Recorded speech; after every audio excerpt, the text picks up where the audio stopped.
Halo teman-teman, karena saya ada melakukan upgrade CPU cooler dari stok cooler AMD menjadi Deepcool AG400 Plus yang ada di sebelah saya ini kotaknya.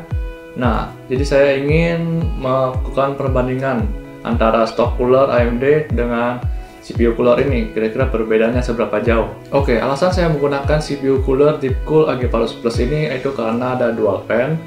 Terus yang kedua itu dia lebih stabil, dan dari yang saya lihat di YouTube reviewnya.